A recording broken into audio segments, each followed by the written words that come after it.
Bismillahirrahmanirrahim. Assalamualaikum warahmatullahi wabarakatuh. Alhamdulillahirabbil alamin wa bihi nasta'inu ala umuri dunya waddin wassalatu wassalamu ala sayyidil mursalin wa imamil muttaqin nabiyyina Muhammadin wa ala alihi wassahbihi wa man tabi'ahu bi ihsanin ila yaumiddin. Allahumma inna nas'aluka ilman nafi'a wa rizqan tayyiba wa amalan mutaqabbala. Allahumma habbib ilayna al-iman wa zayyinhu fi qulubina wa karrih ilayna al-kufra wal fusuqa wal isyan waj'alna minal rasyidin, amma ba'd. Baik saudaraku, ikhwani wa akhwati fid din rahimakumullah, kita melanjutkan kajian tafsir suratul Fatihah, dan kita hari ini membahas lanjutan potongan ayat kemarin. Kali ini yang kita bahas adalah frasa wa iyyaka nasta'in. Jadi sebelumnya kita sudah membahas tentang makna iyyaka na'budu. Nah, sekarang kita fokus membahas apa sebenarnya makna wa iyyaka nasta'in. Ikuti bacaan saya. A'udzu billahi minasyaitonir rajim. A'udzu billahi minasyaitonir rajim. Bismillahirrahmanirrahim. Bismillahirrahmanirrahim. Iyyaka na'budu wa iyyaka nasta'in. Iyyaka na'budu wa iyyaka nasta'in. Lafaz wa iyyaka nasta'in, huruf wawunya itu dinamakan wawu ataf. Wawu ataf itu fungsinya adalah menyambung satu frasa dengan frasa yang lain, atau menyambung satu kalimat dengan kalimat yang lain. Mengapa kok disambung dengan wawu? Padahal bisa dipisah sebenarnya. Bisa dipisah itu misalnya begini, iyyaka na'budu titik, terus iyyaka nasta'in, gitu. Tapi di sini disambung dengan wa iyyaka nasta'in. Kenapa? Karena sesungguhnya perbuatan na'budu itu tidak boleh dipisahkan dengan perbuatan nasta'in. Ya. Perbuatan menyembah Allah tidak boleh dipisahkan dengan perbuatan isti'anah, yakni meminta pertolongan kepada Allah. Jadi dua-duanya itu adalah satu kesatuan yang tidak boleh dipisahkan. Sebagaimana hukum ibadah itu wajib, maka isti'anah juga wajib. Tidak boleh orang hanya ibadah saja tanpa isti'anah, tanpa minta pertolongan. Tidak boleh orang itu hanya isti'anah saja tapi mengabaikan ibadah, gitu ya. Nah, oleh karena itulah sebagian ulama mengatakan manusia itu dari sisi melaksanakan dua kewajiban ini terbagi menjadi 4 golongan. Ada yang bagus melaksanakan ibadah sekaligus isti'anahnya. Ada yang fokus ibadah saja tapi tidak melakukan isti'anah atau lemah melakukan isti'anah. Ada yang bagus isti'anahnya saja tapi tidak melakukan ibadah atau lemah dalam melakukan ibadah. Ada yang meninggalkan dua-duanya. Ya enggak ibadah, ya enggak isti'anah. Hamba terbaik di sisi Allah adalah yang melakukan ibadah sekaligus melakukan isti'anah. Itu adalah hamba terbaik yang paling dicintai oleh Allah. Adapun orang yang melakukan ibadah saja tapi melalaikan isti'anah, itu biasanya menjelma menjadi hamba yang lemah. Kenapa? Karena dia merasa dirinya bisa. Dia merasa bisa menghandle sendiri, akhirnya Allah dibiarkan, sehingga dia akhirnya menjadi hamba yang lemah. Lemah itu tampak dalam beberapa hal. Misalnya, ketika melakukan ketaatan, tidak bisa istiqomah. Itu tandanya isti'anahnya lemah. Tandanya isti'anahnya kurang kuat. Contoh lain misalnya dikasih masalah kolaps. Tidak bisa balik. Tidak tahu jalan menuju Allah. Ini adalah peringatan tanda bahwa isti'anahnya lemah. Ya, jadi ini agak berbahaya. Kalau orang itu memiliki isti'anah yang lemah, itu bisa kalah oleh musuhnya, musuh lahir maupun batin. Musuh batin itu setan-setan yang berusaha menyesatkan kita. Musuh lahir adalah setan-setan yang tampak di depan kita. yang berusaha membinasakan kita. Orang jihad kalau isti'anahnya lemah, kalah oleh musuhnya. Bisa jadi begitu. Nah, itu contoh musuh lahir. Termasuk musuh batinnya. Musuh batin ketika diberi gagasan-gagasan buruk tidak bisa melawan. Nah, itu tanda bahwa dia itu adalah lemah. Ya, dari sini mulai terasa ya betapa butuhnya kita terhadap isti'anah. Karena efeknya orang yang lemah isti'anahnya itu begitu. Dia menjadi pribadi yang gampang mengeluh, berduka cita yang lebay sampai dia mungkin jadi stres atau bahkan gila, kurang pasrah terhadap takdir, ya, tidak rela dengan ketentuan Allah. Jadi ini contoh orang yang lemah isti'anahnya. Sebaliknya orang yang kuat isti'anahnya tapi lemah ibadahnya itu juga akan menjadi hamba yang kalah juga. Mengapa?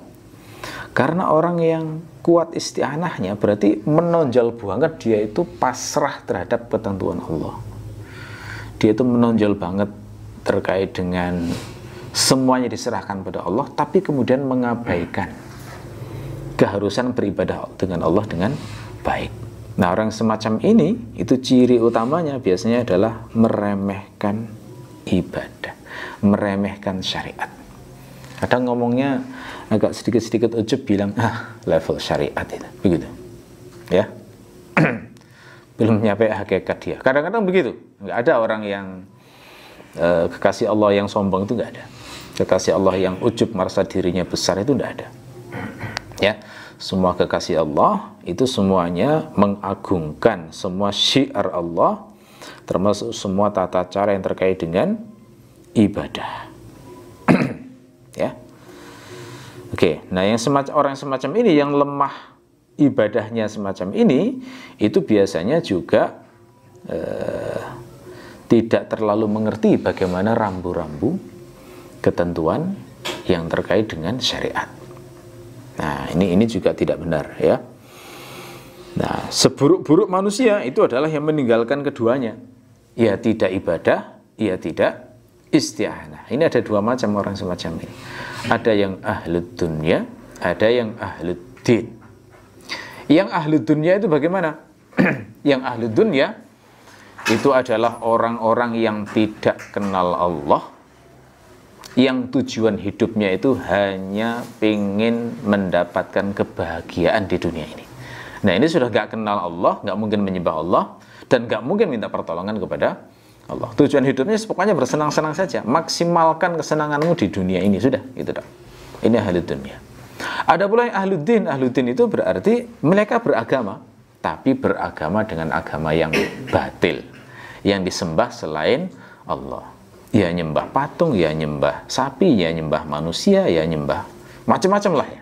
Nah, semacam ini adalah contoh orang yang meninggalkan ibadah sekaligus meninggalkan isti'anah. Oke. Jadi itu penjelasan makna wawu atof ya. Dari wawu atof saja sudah begitu ya, penjelasannya bisa kita luaskan demikian. Adapun makna iya pada kata iya nasta'in itu sama persis dengan iya pada kata iya karena butuh kemarin. Saya terangkan iya itu adalah harf i'timad. Jadi kata yang menjadi penanda bahwa kata sesudahnya itu adalah objek penderita atau maf'ul bih. Iyyaka, ka-nya itu asalnya dari anta. Anta siapa? Allah. Nah, cuma kalau dalam bahasa Arab, anta kalau posisi akusatif, posisi mansub, maka berubah menjadi ka, ya. Kalau antuma jadi kuma, kalau antum jadi kum. Nah, itu dalam pelajaran dhamir dalam grammar Arab atau tata bahasa Arab. Nasta'inu, nunnya sama persis dengan kemarin saya terangkan. Kenapa kok pakai kata nasta'inu bukan asta'inu? Karena untuk menunjukkan bahwa yang meminta pertolongan itu bukan hanya kita, tapi juga banyak hamba-hamba Allah yang lain. Ya, biar kita bisa tawadhu, biar kita itu tidak merasa diri istimewa, karena ternyata yang menyembah Allah itu bukan hanya kita, tapi banyak hamba-hamba Allah yang lain. Makna tambahan dari kata nahnu di sini adalah menunjukkan keagungan Allah. Kenapa? Karena semakin banyak yang meminta kepada Allah, maka tanda bahwa yang dimintai itu sangat agung. Ya, karena raja zaman dulu itu kalau semakin banyak yang butuh padanya, semakin banyak yang minta, berarti semakin besar kedudukannya. Kalau semakin banyak orang yang misalnya membutuhkan bantuan dia, minta makan, minta harta, minta ini, dan diketahui raja tersebut baik, nah itu menunjukkan agungnya raja tersebut. Nah, jadi dari kata nasta'in itu secara implisit juga menunjukkan keagungan dari Allah. Adapun nasta'inu itu dari kata ista'ana. Ya, ista'ana itu maknanya adalah thalabul ma'unah, meminta pertolongan. Ista'ana itu dalam kajian shorof masuk wazan istaf'ala. Dan wazan istaf'ala itu di antara makna terpentingnya adalah bermakna thalab, bermakna permintaan. Contoh misalnya istaghfara, itu maknanya thalabul ghufran, meminta ampunan, atau thalabul maghfirah, meminta ampunan. Contoh lain misalnya istansoha, itu maknanya thalabun nasihah, meminta nasihat. Ya, istansoha, istinsoh, istighfar, istighfar, ya, maknanya meminta istighfar, meminta ampunan, istinsoh, meminta nasihat. Istansoro, itu maknanya thalabun nusrah, meminta pertolongan. Istinsor, meminta pertolongan. Jadi sama. Ista'ana itu asalnya ista'wana, gitu ya. Ista'wana, terus melalui proses iklal, karena ainnya itu disukun, wawunya di fathah, dan bahasa Arab tidak boleh semacam itu. Kenapa? Karena kalau huruf illat itu yang lebih layak dapat sukun, sementara huruf sahihnya itu yang berhak dapat harokat. Jadi ditukar, ista'wana jadi ista'auna, jadi ista'ana. Nah, itu prosesnya agak panjang kalau dalam ilmu shorof ya. Jadi ista'wana jadi ista'ana. Ista'wana berarti maknanya thalabul aun atau thalabul ma'unah, meminta pertolongan. Nah, ma'unah itu sendiri apa? Ma'unah itu secara bahasa bermakna tashilu fi'li syai'in, memudahkan untuk melakukan sesuatu. Itu maknanya ma'unah. Jadi kalau meminta ma'unah dari Allah berarti meminta dimudahkan melakukan sesuatu. Itu makna bahasanya. Ma'unah bermakna tashilu fi'li syai'in, memudahkan melakukan sesuatu. Contoh misalnya ada orang punya kucing, terus kucingnya mati, lalu kemudian dikubur. Nguburnya gali tanah, tapi pakai tangan. Bisa nggak? Bisa. Tapi lama, ya kan? Lalu kita ngasih cangkul, ini loh, gali tanah pakai ini. Nah, akhirnya kemudian cepat untuk menggali tanah tersebut. Nah, perbuatan kita ngasih cangkul itu adalah ma'unah. Kenapa? Karena memudahkan memudahkan untuk melakukan sesuatu. Jadi merealisasikan tashilu fi'li syai'in. Jadi gambaran ma'unah itu seperti itu, memudahkan seseorang untuk melakukan sesuatu. Nah, perbuatan yang dimudahkan itu sifatnya sulit, tapi subjektif. Gimana maksudnya? Sulit bagi orang tertentu, tapi belum tentu sulit bagi orang yang lain. Nah, gitu ya. Makanya bisa jadi seorang hamba itu mudah satu hal, bagi orang lain sulit. Yang lainnya sulit, tapi bagi yang ini mudah. Bisa jadi kayak begitu. Kalau ada orang misalnya ingin mengerjakan perkalian, belasan misalnya, 12 kali 17 misalnya. Bagi orang tertentu yang nggak punya bakat matematika, susah. Lalu kita kasih kalkulator, dia dengan cepat bisa mengerjakan itu. Maka perbuatan kita memberi kalkulator itu dinamakan ma'unah. Karena ada unsur tashilu fi'li syai'in, memudahkan untuk melakukan sesuatu. Tetapi mengerjakan perkalian itu bukan sesuatu yang sulit bagi semua orang. Ada yang sangat mudah bagi orang lain. Saya jadi teringat ada orang India namanya Sakuntala Devi. Ini dikenal sebagai kalkulator manusia. Di YouTube banyak itu. Coba kalau antum ingin tahu Sakuntala Devi ini dikasih problem matematika perkailan 10 digit. 7694776945678 10 digit ya, dikalikan 10 digit. Bisa dikerjakan hanya dengan pikiran. Nah, orang kayak gini jangankan dikasih perkailan belasan ya. Yang 10 digit bisa nggak pakai kalkulator. Ada orang yang merasa mudah dalam satu hal, tapi yang lain merasa sulit. Makanya saya katakan ma'unah itu diberikan kepada orang yang kesulitan mengerjakan sesuatu, tapi sifatnya subjektif.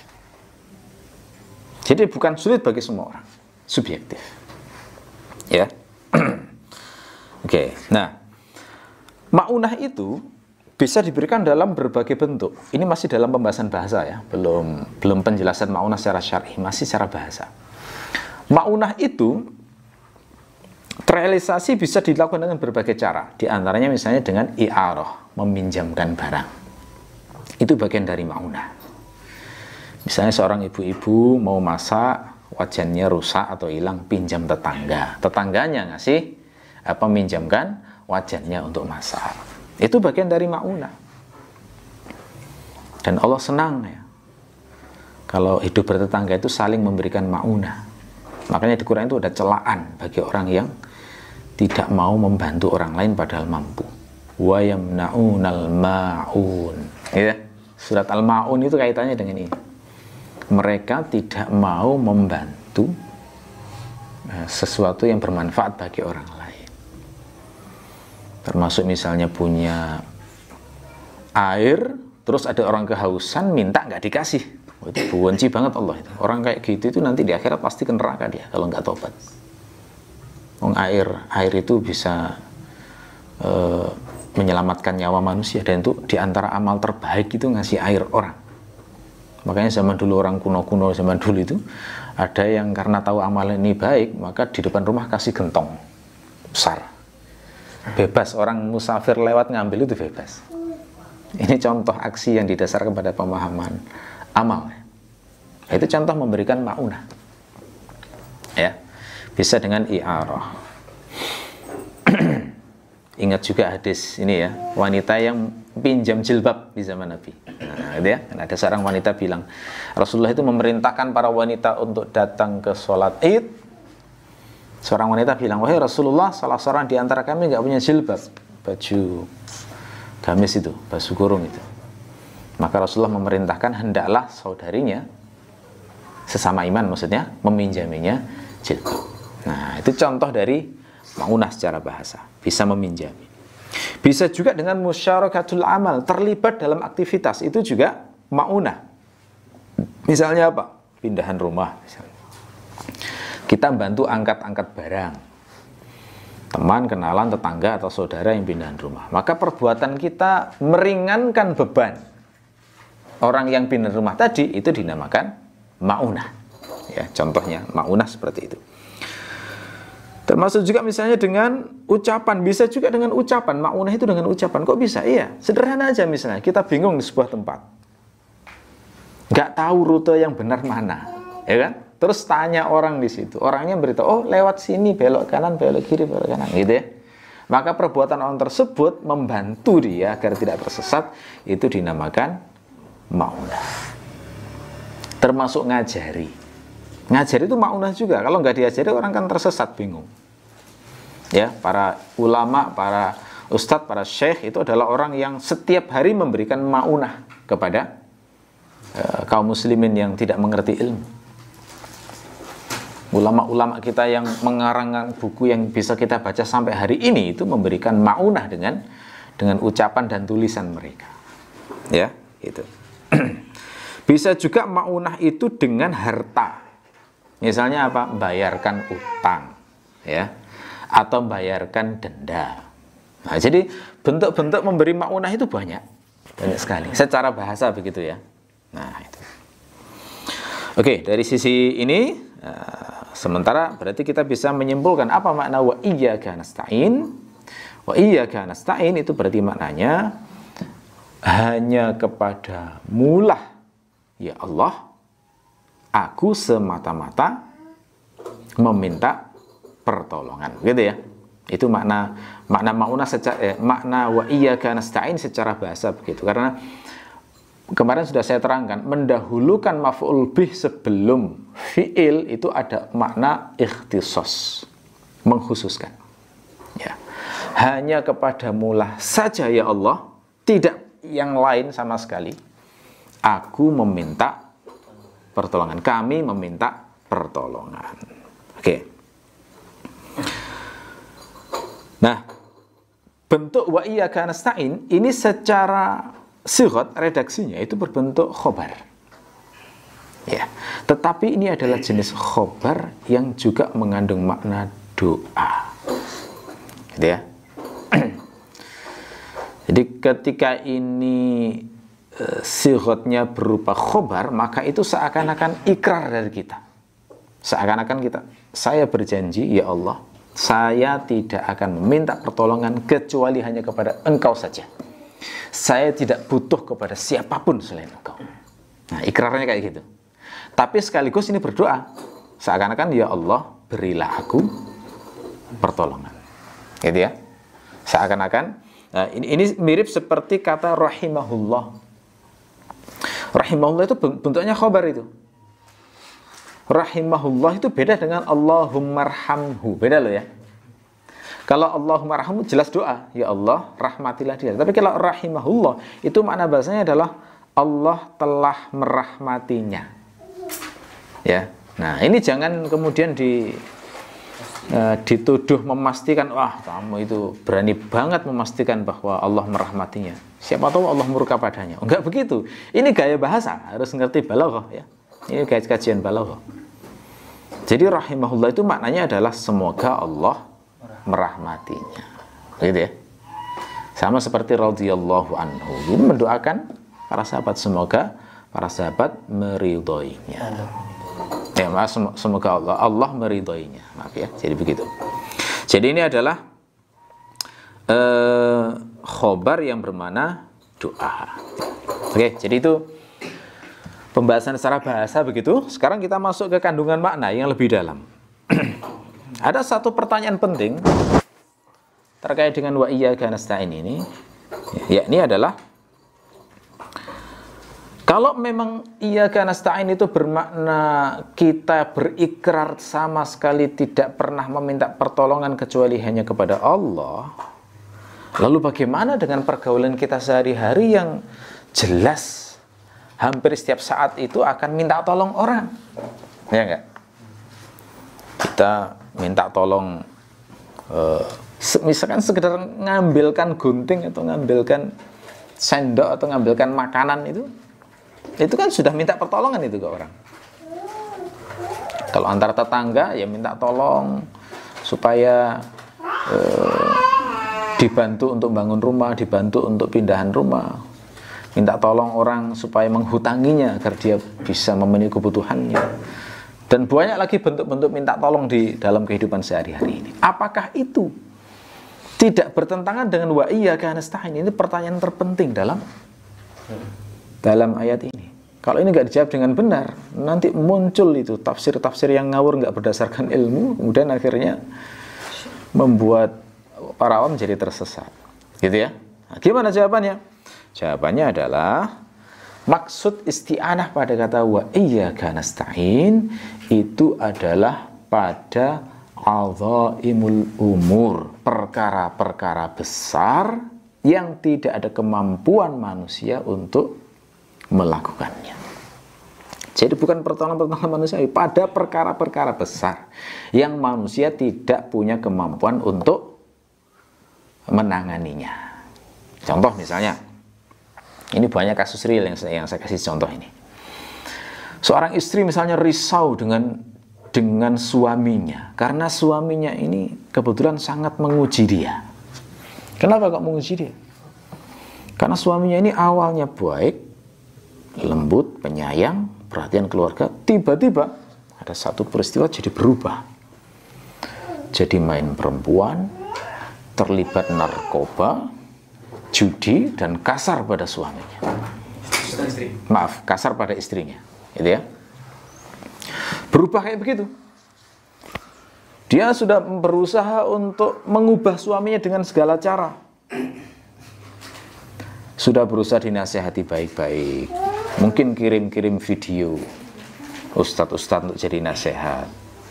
Minta tolong pada orang tuanya supaya nasihati, kerabatnya. Nggak ada yang mempan. Ya, nggak ada yang mempan. Bahkan ucapan ulama pun itu nggak ada yang bisa masuk dalam telinga. Nah, ini berarti sudah di luar kuasa manusia untuk menyelesaikan problem ini. Nah, disitulah saatnya untuk meminta pertolongan kepada Allah. Itu makna wa iyyaka nasta'in. Itu meminta pertolongan Allah, bantuan Allah, menyelesaikan masalah yang tidak sanggup diselesaikan oleh kemampuan manusia biasa. Ya, itu kasusnya suami. Sama kalau bisa dibalik, misalnya kasusnya istri yang bermasalah misalnya. Berusaha mengubah, nggak bisa, ya sudah. Ini hanya Allah yang bisa mengubah itu. Ini saatnya menghayati wa iyyaka nasta'in. Ya. Kalau seperti ini makna wa iyyaka nasta'in, berarti itu saat kita melakukan sholat, membaca ayat ini, itu kita punya kesempatan besar setiap hari untuk khusyuk dan menghayati ayat ini. Kenapa? Karena kan nggak ada kita yang nggak ditimpa problem, ya enggak? Semua kita kan pasti ada masalah itu. Mulai yang kita anggap besar, kecil maupun menengah, pasti ada masalah. Dan betapa bahagianya kita ketika kita bisa diberi taufik oleh, diberi pertolongan oleh Allah, sehingga bisa menyelesaikan masalah itu dengan baik dan mudah. Ya. Jadi seperti itu. Termasuk misalnya masalahnya bukan dari istri tapi dari anak misalnya. Kan ada orang tua yang digoda anaknya. Ada orang yang saya kenal, orangnya itu rajin sekali ke masjid, rajin sekali. Beliau itu seorang muadzin, tapi Masya Allah semua anaknya goda itu. Godanya bagaimana? Ya, ada yang tiba-tiba menjual tanah orang tuanya tanpa. Ada yang mabuk, dan itu banyak. Saat ayahnya azan, anaknya teriak-teriak di bawah sambil mabuk itu. Paha. Bayangkan ayahnya sedang azan, anaknya kayak gitu. Itu kan Masya Allah ya, diuji kayak gitu nggak semua orang kuat ya. Nah, yang kayak gini tuh nggak ada yang bisa menyelesaikan kecuali Allah. Saatnya untuk mengucapkan wa iyyaka nasta'in dengan penuh penghayatan. Hanya padamu ya Allah, sudah nggak ada yang bisa membantu saya selain hanya Engkau saja. Gitu. Termasuk jika orang tuanya, ya, yang bermasalah orang tuanya. Kan ada ya anak yang digoda orang tuanya. Anaknya baik tapi orang tuanya yang mengujinya. Nah, itu ada mungkin bentuknya macam-macam. Tapi yang jelas nggak ada orang di dunia ini yang lepas dari masalah. Semuanya pasti ada. Nah, itu semua adalah saya kasih contoh problem-problem yang sifatnya duniawi. Yang sifatnya ukhrawi ada nggak? Banyak. Misalnya problem istiqomah. Ada orang yang pengen melakukan sebuah amal soleh tertentu, tapi kok mau istiqomah berat banget itu ya. Terus mau minta bantuan siapa lagi? Ngajinya mungkin sudah dapat, ilmunya sudah dapat, keinginannya sudah dapat, tapi kok susah banget ya menuruti satu jalan ini ya. Nah, di sini saatnya untuk meminta pertolongan kepada Allah. Justru saat kita itu susah untuk melaksanakan sebuah ketaatan, barangkali kita perlu diingatkan, mungkin selama ini kamu masih bertumpu pada dirimu sendiri, belum pasrah sungguh-sungguh minta pertolongan kepada Allah. Jadi itu cara indah. Itu adalah cara indah Allah untuk mengingatkan kita supaya meminta pertolongan kepada Allah. Cara indah Allah biar kita saat sholat itu terasa itu loh, pas membaca wa iyyaka nasta'in. Gitu ya? Itu sangat membantu kita biar tidak ngelamun saat sholat. Iya ya, saya ini sudah berusaha gini, tapi kok terasa lemah banget. Kenapa semangatnya kok pas bareng sama orang lain, pas sendiri kok nggak semangat? Nah, misalnya gitu ya. Nah, ini saatnya untuk menghayati wa iyyaka nasta'in. Iya, kalau nggak dikasih pertolongan Allah nggak bisa ini, sudah nggak bisa. Nah, jadi itu ya. Jadi makna wa iyyaka nasta'in itu Begitu. Jadi tidak boleh menjadikan ayat ini sebagai dalil untuk melarang minta tolong pada selain Allah dalam pergaulan normal. Tidak boleh. Salah, nggak seperti itu. Kenapa?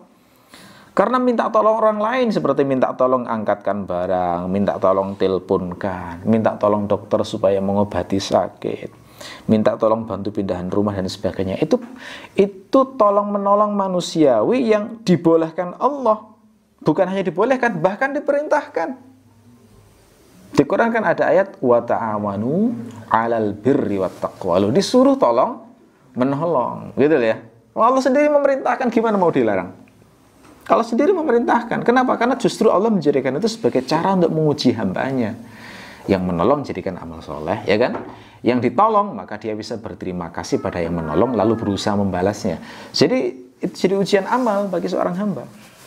Jadi ayat ini tidak dimaksudkan untuk melarang minta tolong yang sifatnya manusiawi dalam kehidupan sehari-hari, tapi dibatasi khusus pada perkara-perkara besar yang tidak ada kemampuan manusia untuk menanganinya, ya. Jadi begitu.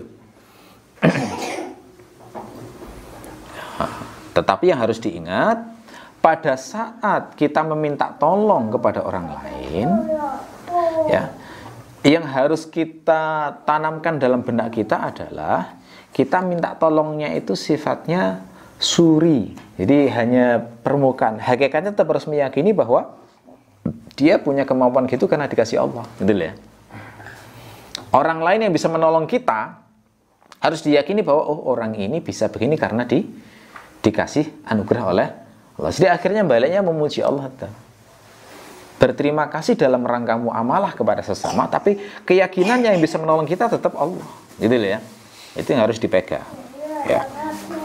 Oke, nah, oleh karena itulah hasr atau pembatasan pada wa iyyaka nasta'in itu bukan hasr hakiki, bukan pembatasan hakiki, tapi hasr iddi'ai. Nah, istilahnya begitu ya. Itu bukan hasr hakiki, tapi hasr iddi'ai. Hasr yang sifatnya mubalaghah. Hasr yang sifatnya iddi'ai itu maknanya kan klaim. Iddi'ai itu hasr yang sifatnya klaim. Ya, seorang hamba mengklaim bahwa dirinya tidak minta pertolongan kecuali hanya kepada Allah. Nah, ini maknanya adalah mengabaikan semua selain Allah itu bisa menolong kalau tidak dibantu oleh Allah. Itu maknanya kayak begitu. Ya. Oke. Jadi inilah yang menyebabkan kenapa kata iyyaka itu diulang. Wa iyyaka nasta'in. Iyyaka na'budu wa iyyaka nasta'in. Kenapa? Karena beda. Bisa saja kalimatnya misalnya iyyaka na'budu wa nasta'inu. Bisa kayak begitu. Tapi kenapa kok enggak begitu? Diulang iyyaka na'budu wa iyyaka nasta'in. Kenapa? Karena beda. Iyyaka pada na'budu itu beda dengan iyyaka pada nasta'in. Iyyaka pada na'budu itu sifatnya hakiki. Ya cuma Allah saja kita menyembah. Nggak boleh pada selain Allah. Tapi iyyaka nasta'in itu hasrnya sifatnya iddi'ai, mubalaghah sifatnya. Bentuk mubalaghah bukan makna hakikinya, tetapi tekad kita tidak minta pertolongan pada selain Allah, ya, dan hanya semata-mata pada Allah saja pada perkara-perkara yang tidak mampu ditangani oleh manusia. Dan kalaupun kita minta tolong kepada manusia, tetap meyakini bahwa Allah itulah yang memberikan anugerah, memberikan resources, sumber daya kepada orang-orang yang kita mintai pertolongan tersebut. Ya, oke. Baik, jadi ini ilmu penting ya untuk meluruskan pemahaman yang keliru yang kadang menafsirkan Quran tanpa ilmu, kayak mengatakan udahlah nggak usah berobat ke dokter, minta pertolongan ke Allah saja. Ya. Kalau kamu masih minta tolong ke dokter, musyrik kamu, astagfirullah. Nah ini dasar tafsirnya siapa ini tuh ya. Ini makanya perlu bimbingan ulama itu biar nggak sendiri memahami. Banyak paham-paham sesat itu karena orang berusaha memahami sendiri. Padahal dia nggak level, nggak mampu. Loh, apakah mungkin orang memahami sendiri? Bisa kalau levelnya mujtahid mutlak. Seperti Syafi'i, Ahmad bin Hanbal, ya kan, Imam Malik, Abu Hanifah, Az-Zuhri dan para mujtahid mutlak di masa lalu. Nah, kalau orang zaman sekarang yang memahami agama dari terjemahan mayoritas ya, berani berijtihad itu kan luar biasa lancangnya terhadap syariat Allah ya. Tidak boleh itu. Ini diantaranya kayak gini nih, memahami sendiri kemudian akhirnya menyesatkan. Ya, jadi itu ya. Oke.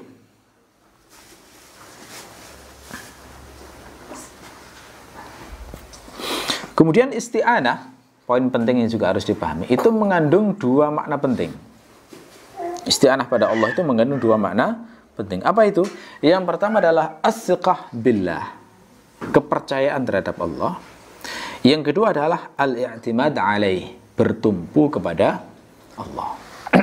Jadi percaya dan bertumpu itu beda. Karena orang bisa saja percaya tapi tidak bertumpu, atau bisa saja bertumpu tapi tidak percaya. Contoh percaya tapi tidak bertumpu misalnya. Kita percaya kalau tetangga itu bisa nyuapi kita. Ya. Tapi kita tidak bertumpu pada tetangga untuk makan. Kenapa? Karena bisa makan sendiri kan gitu ya. Nah, itu contoh percaya tapi tidak bertumpu pada orang lain. Kenapa? Karena nggak butuh memang. Sebaliknya bisa saja bertumpu tapi nggak percaya.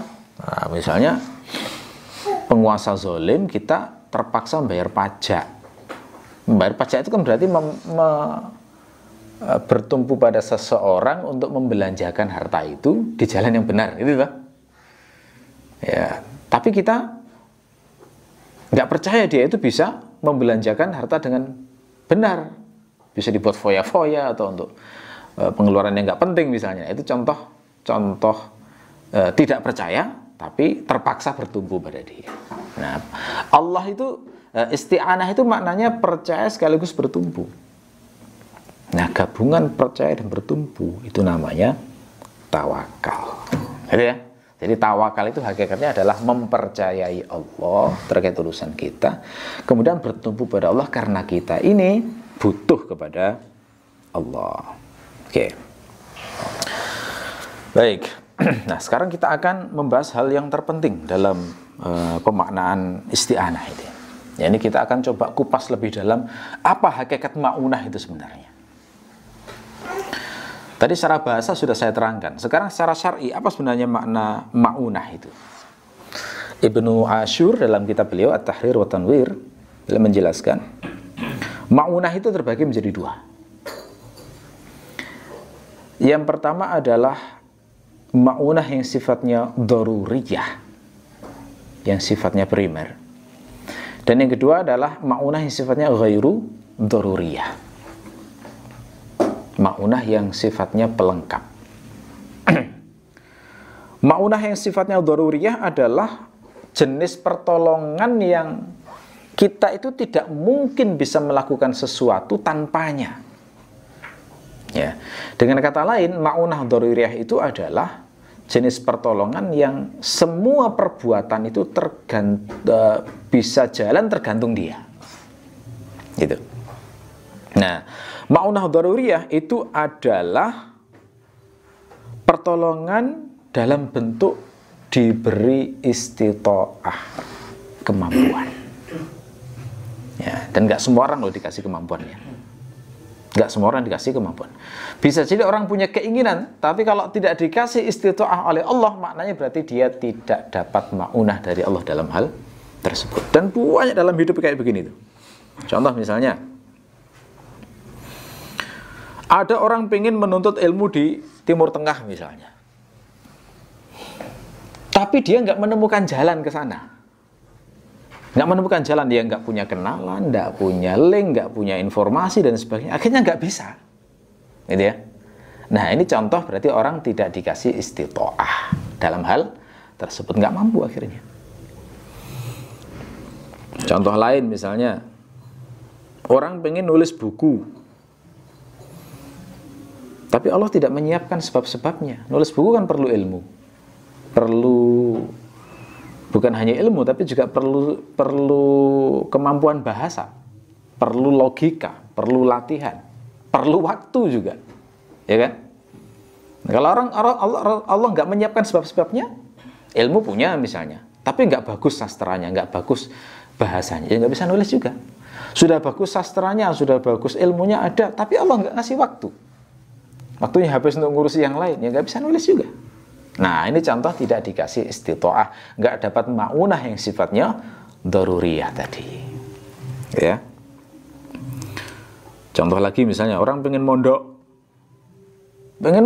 sebenarnya, artinya pengen betul mondok, tapi nggak bisa. Kenapa? Terpaksa harus cari makan misalnya. Nah, ini berarti nggak dikasih istitoah untuk mondok, nggak dapat ma'unah dari sisi ma'unah yang sifatnya daruriyah tadi. Ada orang yang pengen haji atau umroh. Nah, ini kan harus disiapkan sebab-sebabnya agar bisa kayak gitu tuh. Untuk haji dan umroh perlu uang pertama. Uang dapat belum tentu bisa. Kenapa? Karena masih banyak yang lain. Misalnya kesehatan. Uang ada, tapi sakit. Ya mana bisa haji? Ya kan? Uang ada sehat, tapi sudah kadung tua. Ya mana bisa haji? Sudah nggak kuat lagi berjalan misalnya. Uang ada, badan sehat. Ya kan? Badan sehat, tenaga mampu, tapi dilarang oleh otoritas di sana. Gara-gara pandemi misalnya. Ya nggak bisa juga, ya kan? Nah, jadi kumpulan faktor-faktor yang membuat seseorang itu bisa melakukan suatu perbuatan itu namanya istitoah. Dan orang kalau mendapatkan ma'unah yang sifatnya daruriyah ini, maka dia punya kemampuan, punya istitoah melakukan sesuatu. Maka bayangkan coba dari sini. Coba rasakan betul betapa Allah itu setiap hari memberikan ma'unah kepada kita untuk melakukan banyak amal soleh, ya enggak? Yang pasti sholat, ya kan? Gak semua loh orang pengen sholat bisa sholat. Dan kita dibuat Allah bisa sholat itu ma'unah dari Allah. Puasa, gak semua orang bisa puasa. Ya, ada orang yang pengen puasa gak bisa, kenapa? Karena sakit. Yang perempuan karena haid, karena hamil, karena menyusui, kan banyak itu penyebabnya. Maka bayangkan betapa besarnya nikmat Allah kasih ma'unah bisa melakukan amal soleh tertentu. Maka kalau ada seorang hamba yang sudah diberi kesempatan istitoah dalam melakukan amal soleh tertentu, terus dia nggak bisa melihat kebaikan Allah di situ, maka terhijab itu matanya, berarti terhijab mata hatinya itu, karena nggak bisa melihat kebaikan Allah di situ. Karena itu anugerah sesungguhnya. Nggak semua orang yang pengen kebaikan dimudahkan Allah untuk menuju ke sana. Jadi kalau Allah sampai membukakan kepada kita satu pintu kebaikan, itu tandanya memang itu yang terbaik untuk kita dan harus disambar sebaik-baiknya. Allah membukakan kita pintu sedekah misalnya, mampu, harus dilakukan. Allah membukakan kita pintu menghutangi orang yang butuh misalnya, dan kita mampu, ya sudah, itu pintu dari, bisa jadi Allah ridho dengan perbuatan tersebut, jangan disia-siakan. Allah membukakan pintu kita untuk bisa kajian misalnya semacam ini, kan nggak semua loh ya, nggak semua yang pengen kajian bisa kajian, ya enggak? Ada orang yang pengen kajian tapi nggak bisa, kan belum dapat ma'unah bisa jadi. Nah, itu juga nikmat dari Allah. Oke. Jadi itu ma'unah yang sifatnya daruriyah. Ada pula ma'unah yang sifatnya ghairu daruriyah. Yang ghairu daruriyah ini sifatnya memudahkan. Jadi seorang hamba ini sudah bisa melakukan amal soleh, tapi berat, susah payah dia melakukannya. Jadi ibaratnya kayak misalnya ada orang mau melakukan perjalanan dari Malang menuju Surabaya jalan kaki, bisa nggak? Bisa, tapi susah payah, ya kan? Susah payah. Kalau dia dapat pertolongan, dapat ma'unah, misalnya dikasih sepeda motor atau dikasih mobil atau pesawat. Ada nggak pesawat dari Malang ke Surabaya? Nggak ada ya? Belum ada misalnya. Nah, itu adalah jenis ma'unah, pertolongan, memudahkan. Nah, ini ma'unah ghairu daruriyah itu sifatnya di sini. Seorang hamba sudah dikasih istitoah, tapi dia belum bisa melakukan sebuah amal tersebut secara sempurna. Berarti dia dapat ma'unah daruriyah, tapi belum dapat ma'unah ghairu daruriyah. Ya, contoh praktisnya misalnya sudah bisa sholat, tapi nggak bisa khusyuk. Ya, ini contoh dapat ma'unah daruriyah, belum dapat ma'unah ghairu daruriyah. Bisa konsentrasi, tapi kok sebentar banget ya. Sebentar sudah ingat lagi urusan-urusan, ya urusan dapur, ya anak, ya problem-problem kita, ya masalah dengan orang, macam-macam begitu ya. Sampai kunci teringat di sini pada saat sholat. Ya kan begitu. Nah, kita semua mengalami seperti itu ya. Mengalami hal-hal semacam itu. Bisa sholat tapi masih belum memenuhi hak sholat secara total. Ini berarti sudah dapat ma'unah daruriyah. Sudah nikmat itu. Tapi belum memperoleh ma'unah ghairu daruriyah. Saatnya barangkali kita mulai lebih serius mengucapkan wa iyyaka nasta'in. Sudah bisa sedekah. Tapi kok masih godaan pamrih itu besar sekali ya. Saat sedekah itu kayak di batin itu ya. Biar dia tahu gini orang baik ya. Gitu ya. Kalau masih ada perasaan kayak gitu berarti belum dapat ma'unah yang penyempurna tadi. Belum dapat. Karena sedekah itu amal yang karena diketahui orang itu makanya nggak mudah itu loh. Untuk ikhlas itu nggak mudah. Hati itu godaannya tadi ya, biar diketahui sebagai orang baik. Biar dikenang sebagai orang baik, biar jadi kenangan bagi dia, biar kalau saya pas butuh dia bisa bantu, kan begitu godaan-godaannya. Nah, yang semacam ini masih butuh banget ma'unah dari Allah yang sifatnya penyempurna tadi. Bisa taubat, tapi untuk istiqomah susah misalnya. Nah itu berarti sudah dapat ma'unah, harus disyukuri dari sisi itu, progresnya disyukuri dulu. Karena istiqomah dalam taubat itu memang ya anugerah dari Allah. Saat orang itu benar-benar meminta kepada Allah. Jadi memang kalau dari sisi ini terasa ya, jalan menuju Allah itu bukan jalan yang mudah. Banyak godaannya itu banyak banget, rintangannya banyak banget. Tapi Allah selalu ngasih petunjuk. Makanya benar di Quran dikatakan bahwa innaka kadihun ila rabbika kadahan famulaqih. Kamu itu bekerja keras, akan terus bekerja keras. Innaka kadihun. Itu maknanya kamu akan terus-menerus bekerja keras selama hidup di dunia ini. Famulaqih, sampai kamu ketemu dengan Allah nanti. Nah kayak gini memang perjuangannya. Sudah tahu taubat itu penting, sudah dilakukan, balik lagi. Menyesal lagi, taubat lagi, balik lagi. Ya terus perjuangan terus memang seperti itu. Ya, nah itu jadi mana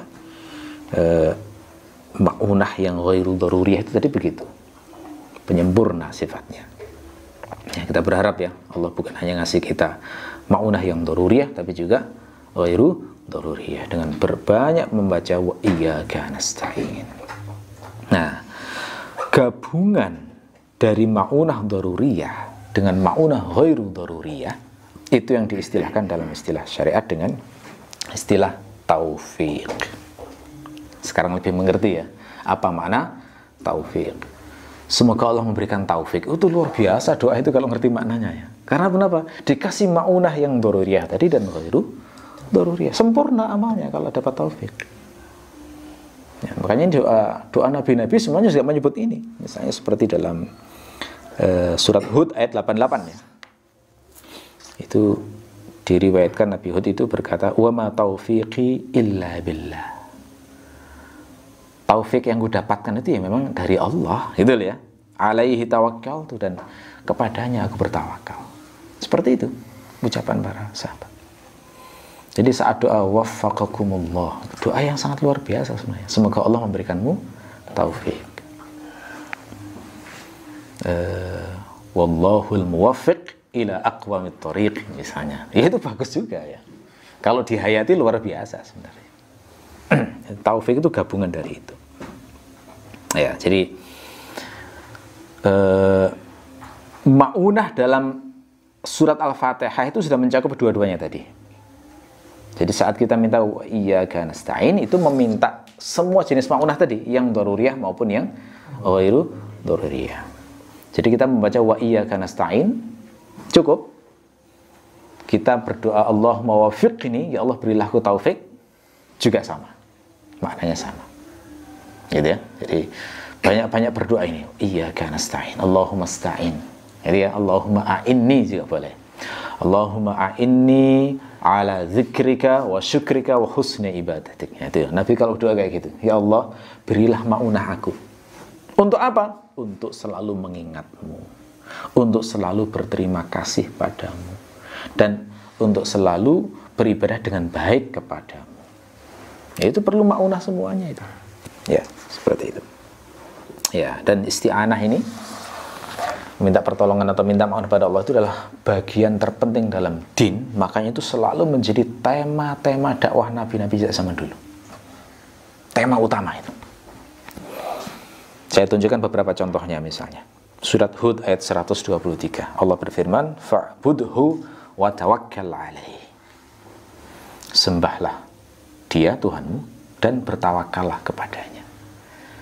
Nah, ini maknanya disuruh ibadah dan disuruh isti'anah pada Allah.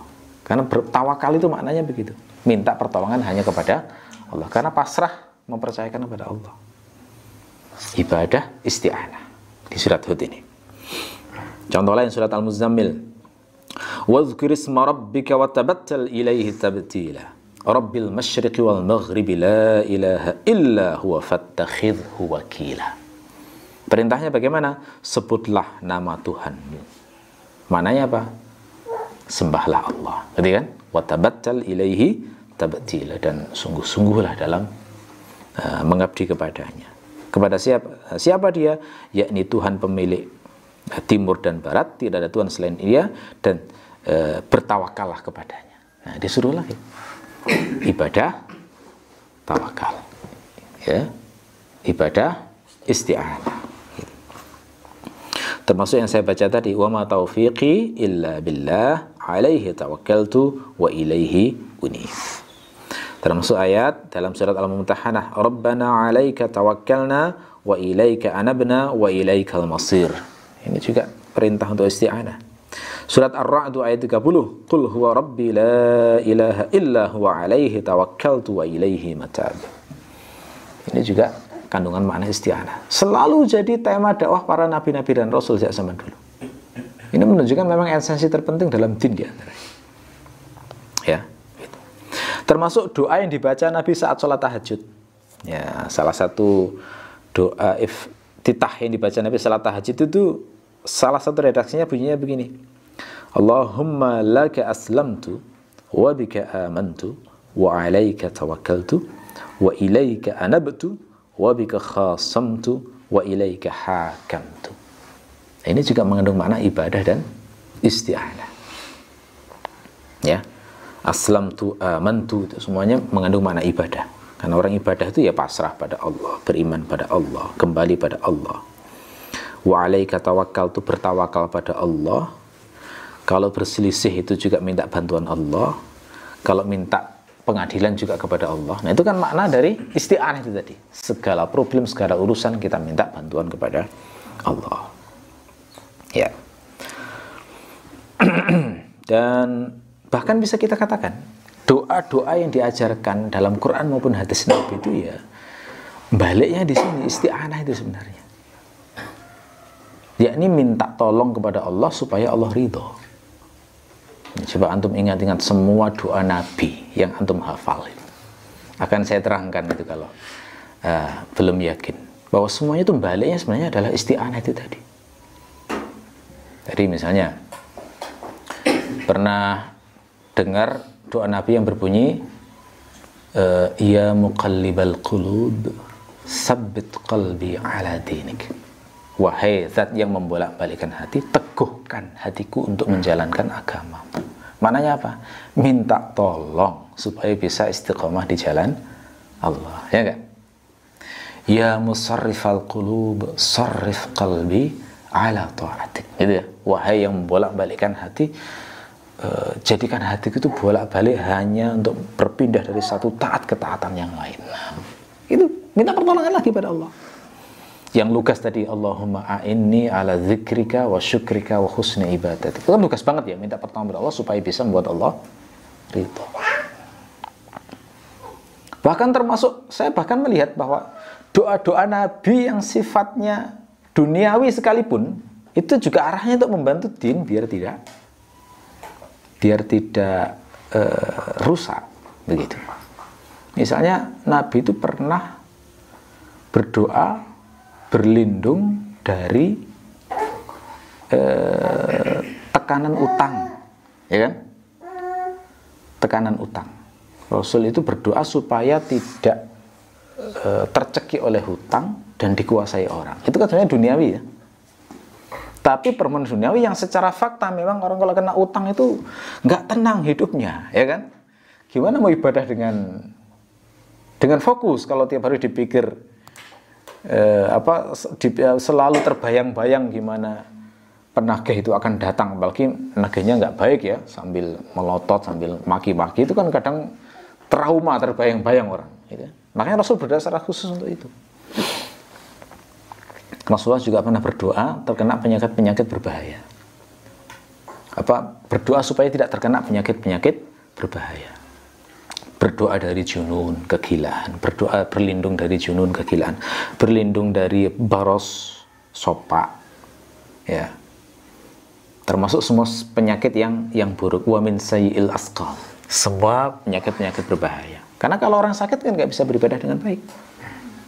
Ya kan? Termasuk di rumah tangga beliau. Beliau itu pernah melamar Ummu Salamah. Ummu Salamah itu punya kelemahan sebagai wanita, yakni kecemburuannya itu berlebihan. Ya. Semua wanita itu kan punya sifat cemburu. Tapi ada cemburu yang normal, ada cemburu yang berlebihan. Cemburu yang berlebihan itu kalau sampai menyeret pada perbuatan kemungkaran. Itu sudah berlebihan. Saya pernah baca itu. Ada seorang istri cemburu pada suaminya lalu dipotong untuk kelamin suaminya. Itu kan berlebihan ya, sampai zalim, sampai melakukan kemungkaran semacam itu. Ya, nah Ummu Salamah itu waktu dilamar Nabi itu mengatakan kelemahan-kelemahannya, salah satu kelemahannya adalah aku ini sangat pencemburu ya Rasulullah. Nah, kalau di dalam rumah tangga itu terlalu pencemburu ke Rasulullah, itu kan efeknya bisa mengganggu Rasul sebagai seorang nabi, sebagai pemimpin, dan bisa menimbulkan fitnah di tengah-tengah umat, itu ya. Makanya Rasul kemudian mengatakan, saya akan berdoa pada Allah supaya menghilangkan sifat cemburu yang seperti itu. Nah, jadi Rasul itu berarti pernah berdoa untuk menghilangkan sifat cemburu salah satu istrinya. Itu kan permintaan duniawi sebenarnya. Tapi karena itu berpengaruh terhadap din, dimintakan Rasul. Ya, cobalah kita baca, itu ada kitab khusus yang menghimpun hadis-hadis Nabi, Al-Adhkar, karya Nawawi. Itu semuanya kalau kita cek arahnya semuanya adalah isti'anah wa iyyaka nasta'in. Makanya benar kalau dikatakan ini adalah intinya ajaran Islam. Iyyaka na'budu wa iyyaka nasta'in, itu arahnya ke sana semuanya. Termasuk semua permintaan duniawi Nabi. Itu juga untuk membantu akhiratnya, bukan semata-mata kenikmatan.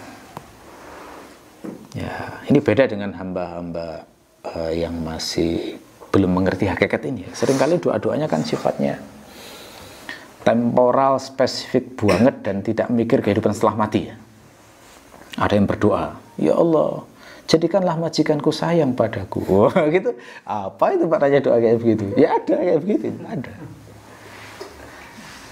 Ya Allah, jadikanlah suamiku sayang selalu padaku. Karena ada yang kayak gitu juga.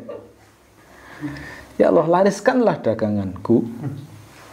Ya akhirnya mencari bener-bener hanya ini ya, hanya spesifik banget duniawi, tapi nggak ada pikiran bagaimana menyiapkan hidup setelah mati. Itu beda banget dengan doa-doa para kekasih Allah yang memang Masya Allah luar biasa. Tidak anti dengan doa duniawi, tapi ingat, dunia itu tetap hanya kendaraan. Kendaraan yang digunakan untuk akhirat. Oke. Baik, sekarang kita masuk di bagian yang terakhir ya. Bagaimana kita mempraktekkan ayat ini dalam kehidupan sehari-hari.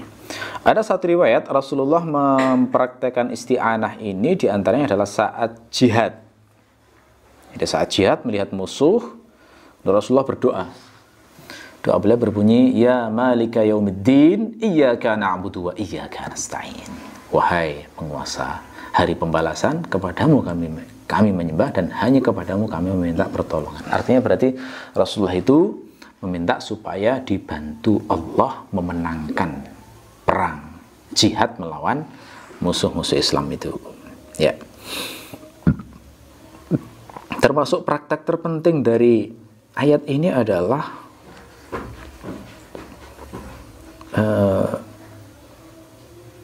saat kita tertimpa musibah atau tertimpa masalah. Jadi masalah yang menimpa kita, kesedihan yang kita alami, kesusahan yang kita rasakan, itu sesungguhnya kita diingatkan oleh Allah supaya kita itu mengembalikan pada Allah dan meminta pertolongan kepada Allah. Ya, dengan kata lain, orang yang dikasih kesusahan bertubi-tubi itu sesungguhnya disayang Allah. Karena dia dilatih supaya bisa merasakan iyyaka nasta'in, gitu ya. Biar tidak ada harapan pada selain Allah. Karena harapan pada selain Allah itu memang menyakitkan ya.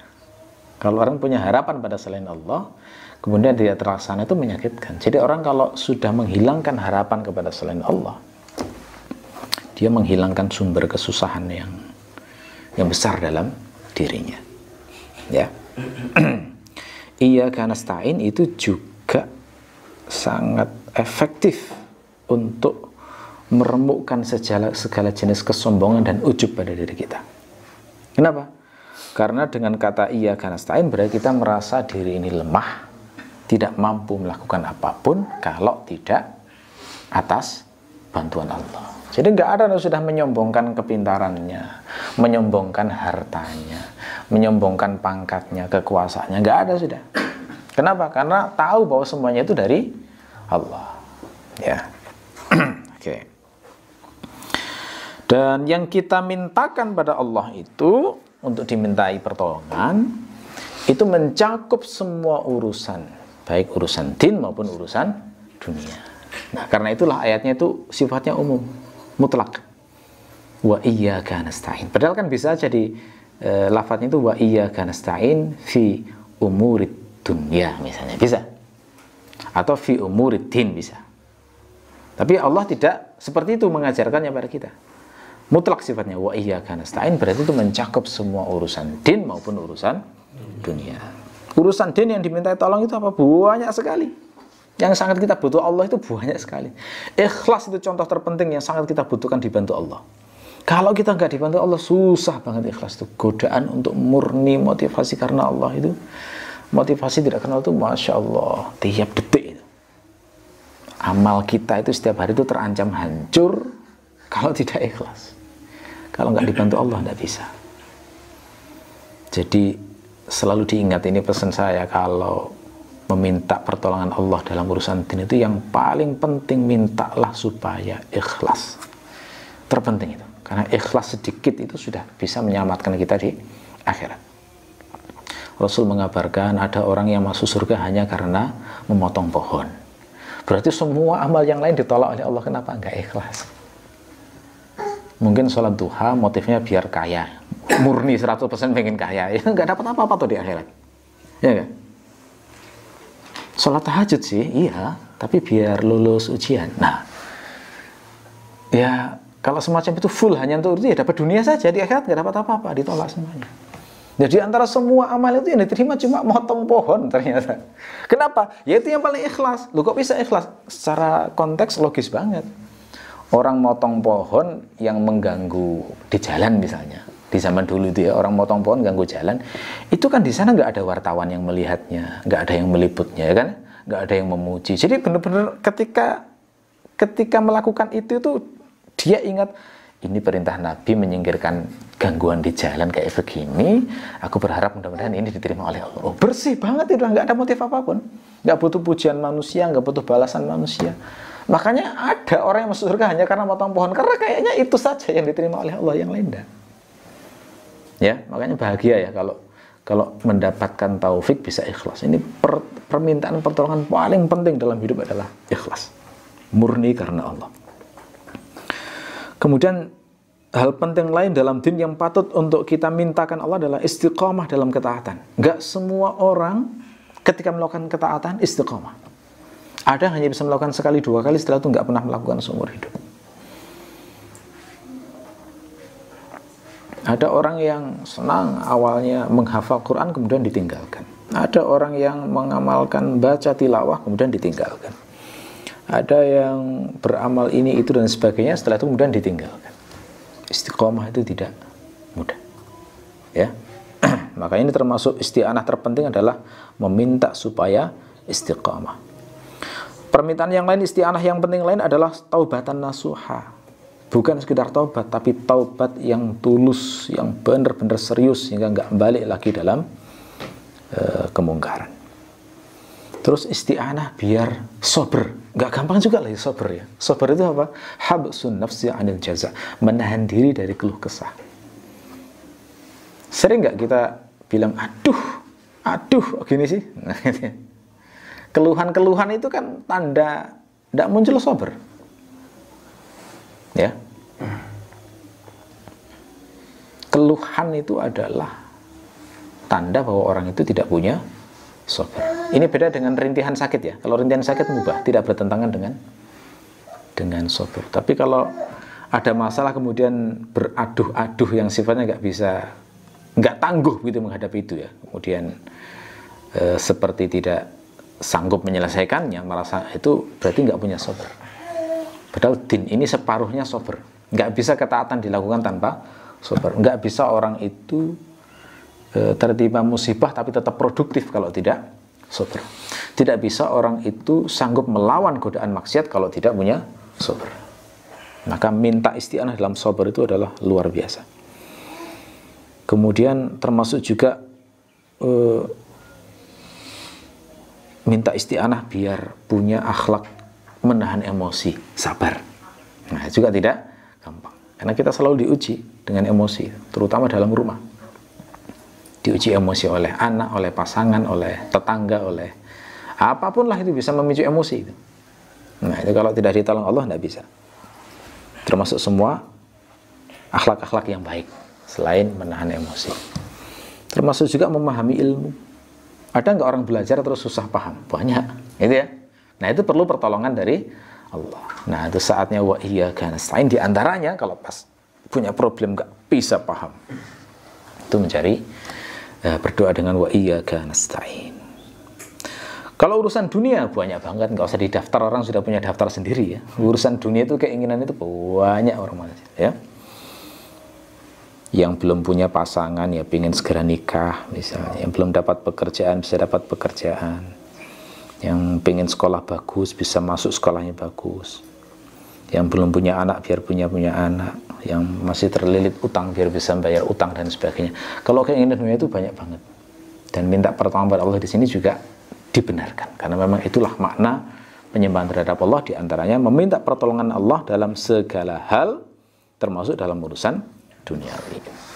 Oke. Barangkali itu kajian kita untuk hari ini. Saya kira cukup ya sampai di sini. Barangkali ada pertanyaan dulu yang offline ada? Ya.